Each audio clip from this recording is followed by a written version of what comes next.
What's going on? My name is Aaron. Jordan Peterson is talking through Exodus 1 through 7.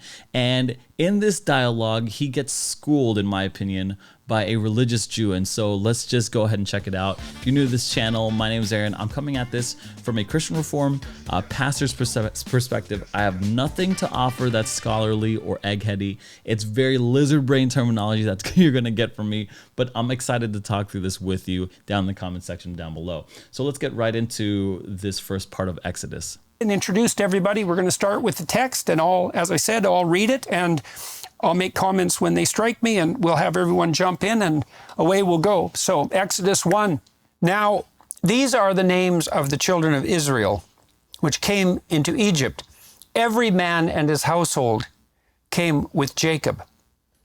Reuben, Simeon, Levi, and Judah. Issachar, Zebulun, and Benjamin. Dan and Naphtali, Gad and Asher. And all the souls that came out of the loins of Jacob were 70 souls, for Joseph was in Egypt already. And Joseph died, and all his brethren, and all that generation. And the children of Israel were fruitful and increased abundantly, and multiplied, and waxed exceeding mighty, and the land was filled with them. So Jacob and the Israelites are presented as sojourners into Egypt. So they're foreigners, they're strangers in a strange land, you might say, and they came in under the guidance and patrimony of Jacob, who had a good relationship with the power structure in Egypt, but he dies and the generation after him dies, and relationships between the Israelites and the Egyptians become strained. Is comment. So that is all towards the end of the book of Genesis. So if you want to catch up, you could read the last half of Genesis and you'd catch up to there. Something while you read, okay? Comment at any point you want. Okay, yep. So just for all of your edification, in Jewish life, if there are 10 best-known verses in the entire Torah, a new king arose over Egypt who did not know Joseph, is one of the 10. It summarizes the human condition of ingratitude perfectly. Joseph had saved the Egyptians from starvation, and the next Pharaoh doesn't even know his name. So he's forgotten the debts. He has forgotten the debts he has entirely. But this is, as I say, the human condition. We have forgotten our debts in America to Washington, Madison, Jefferson. And there arose a new generation in America who knew not Madison. Mm-hmm. That could be a perfect verse. Right. Okay. Now, wow. Okay. So that is a lot to think through, but here's what I'm kind of surmising from that is that we often forget our debts, or rather the history. And I think the first initial and immediate example of this is the parents, right? I mean, I was a teenager and I rebelled against my parents. I did not care.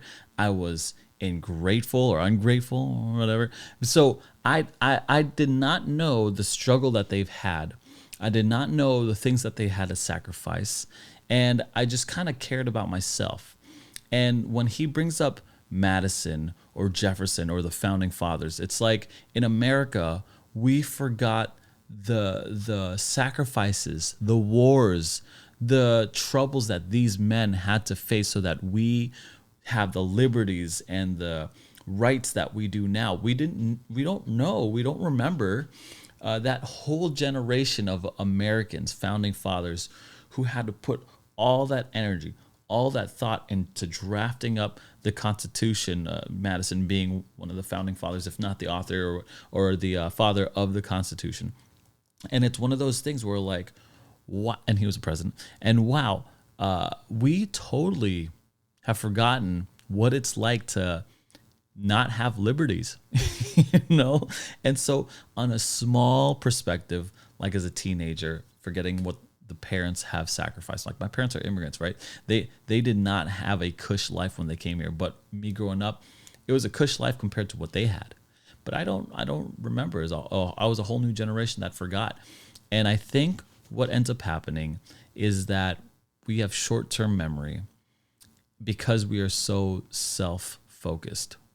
We forget the history because we only care about our immediate wants and needs and desires, and we don't empathize with the generations before of the past that had to learn those lessons, fight those battles, win those wars, go through those trials.